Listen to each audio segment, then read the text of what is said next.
In Iraq, a group of American soldiers is traveling by truck in the middle of the night. The driver Bart is distracted by his fellow soldiers and ends up hitting a child on the road. When he gets out of the car to check on the kid, he discovers it was all a trap. An ambush is waiting for him and quickly shoots him in the head. Days later, Bart is given a hero's funeral in the USA. His whole family is there, plus his girlfriend Janet, his best friend Joey, and his friend Matilda.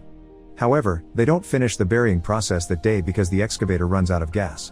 After the funeral, the three friends go to a bar to drink in Bart's memory. Janet is worried that Bart had gone to war to avoid her because he never said he loved her, but Joey swears that wasn't the case. Bart loved Janet very much, and he had even asked Joey's help in choosing rings. This makes Janet even sadder, so she rushes out of the building to cry alone, but Joey follows her to comfort her. Thinking things can't get worse, they end up kissing and spending the night together. Meanwhile in the cemetery, Bart wakes up in his coffin as if nothing had happened. Thanks to the grave still being uncovered, he manages to climb out without issues, and he makes his way into the mortician's building. When he turns on the lights and gets to see himself in the mirror, he's shocked to see what has happened to him. His body is decomposing and his eyes are all white. His mouth has also been sewn for the funeral, so he uses a pair of scissors to free it before freaking out at the current situation. After admitting to himself that this isn't a dream, Bart goes to see Joey, who hits him on the head with a bat because at first he thinks this is a prank. Bart convinces him he's the real deal and explains he isn't feeling very well, so Joey tries to feed him. Unfortunately, alcohol and pizza are a bad choice, and Bart ends up throwing up all over the rug. They decide Bart should go to the hospital, and they use sunglasses to cover his weird eyes.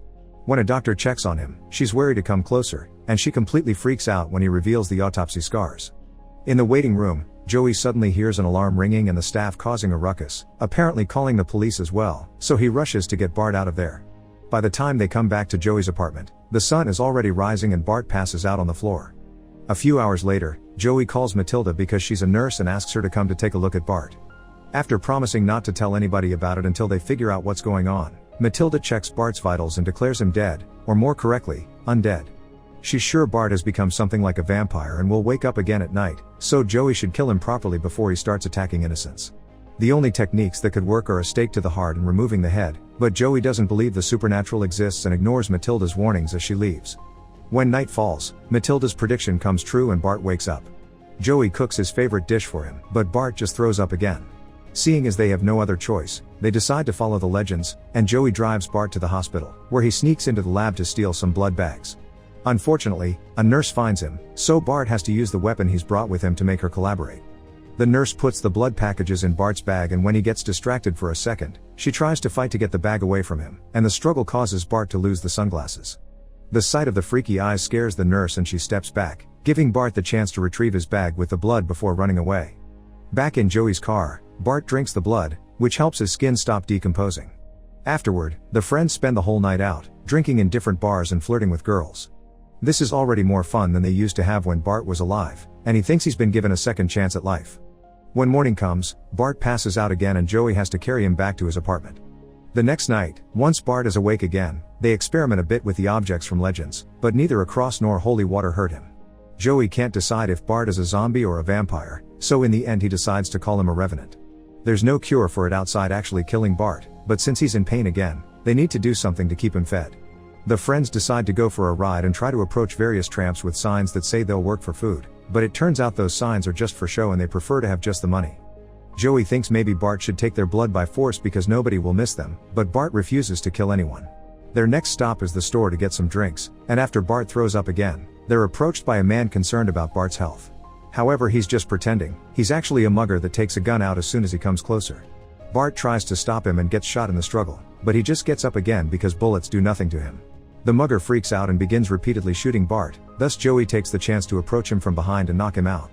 Now they need to leave before the police find them, and Joey convinces Bart to take the body with them in the car so he can feed. Bart is hesitant at first, but soon he gives in to his hunger, and once he's done with the body, they wrap it up and throw it in the ocean. Joey thinks they should have used more rocks, and Bart decides to keep the mugger's gun. The next day, while Bart is unconscious, Janet and Matilda show up at Joey's apartment. The cops finally discovered Bart's body was missing and called Janet, so Matilda told her what's going on. After Joey confirms Bart's fine because he's fed, Matilda brings up again the idea of killing him before he becomes too dangerous, but Janet doesn't want to lose her boyfriend again. She kicks Matilda out, then lies down next to Bart to wait for him to wake up. When night falls, the couple reunites with a hug. Afterward, Joey and Bart go out for drinks, and they enter a store that is in the middle of getting robbed. Because of his powers, Bart is fearless, so he takes out his gun, and he and the robber end up shooting each other at the same time.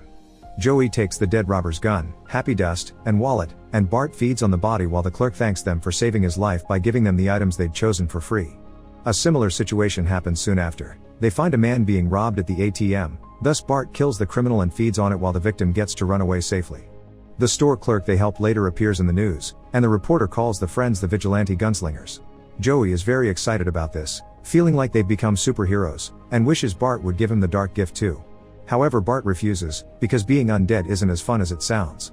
The following night, Bart tries to stop a group of thieves from robbing a liquor store. Joey thinks his friend is in danger and tries to help, only to get shot in the process. Desperate, Bart tries to take Joey to the hospital, but Joey dies on the way there, so Bart has no choice but to feed on him before taking him back to the apartment. A few hours later, Joey wakes up as a revenant as well. The friends realize criminals are the perfect food for them, they don't feel guilty for killing them, and this way they make the city a safer place. They begin driving around every night, finding crimes to be stopped. Confident in their abilities, they approach the criminals, kill them with a bullet or two, then feed on the bodies before taking their money, weapons, and any illegal substances. Once they're done, they throw the bodies in the river. A variety of newscasts soon begin covering the story, and because they're incredibly grateful, the people they've helped never mention their eating habits. One night, the police manage to get Joey's car on the security camera, and Matilda immediately recognizes it. The following evening, she decides to follow the boys into their next criminal destination, a storehouse where a group of men is handling a huge amount of Happy Dust. The friends don't hesitate to kill them all, but Bart begins to have regrets when he discovers they were cops. However, Joey doesn't agree. He points out that what these men were doing here was corrupt work, so it's a good thing they're dead.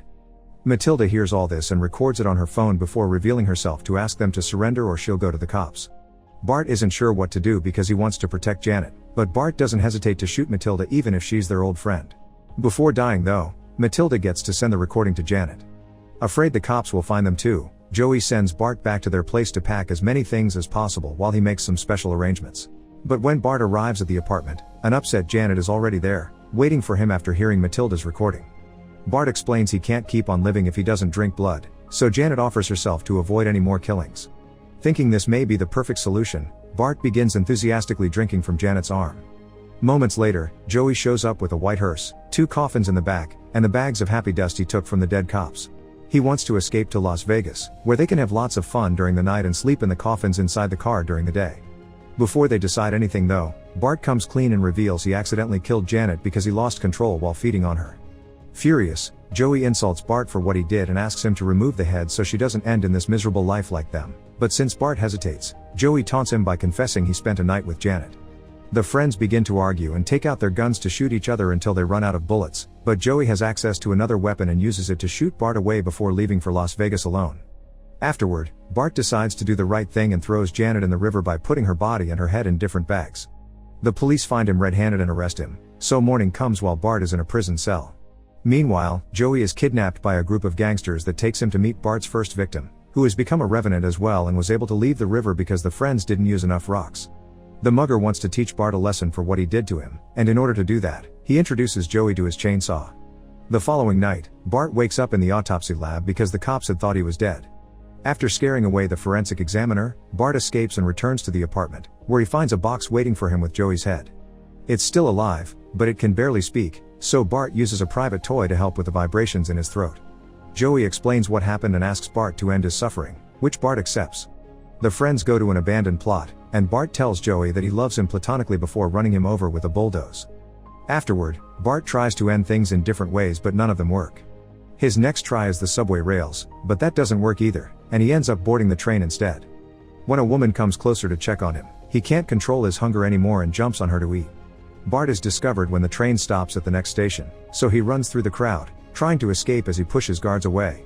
The police are already waiting for him outside and they don't hesitate to shoot him and every civilian coming out of the building, but this is still not enough to stop Bart. Ignoring all the bullets piercing his body, he rushes through the officers and runs away from the city until he reaches a nearby hill where he waits for sunrise. Once he falls unconscious, a group of men in hazmat suits comes to pick Bart up. The next time Bart wakes up, he's inside a glass container surrounded by other people like him. A scientist is offering a tour for various military personnel, explaining they haven't found any genetic, viral, or bacterial explanation for this, but Bart is most likely the alpha infection subject. When a general learns that Bart used to be in the army, he tells him he'll have an advantage. Moments later, all the revenants are airdropped in big canisters in the middle of Iran.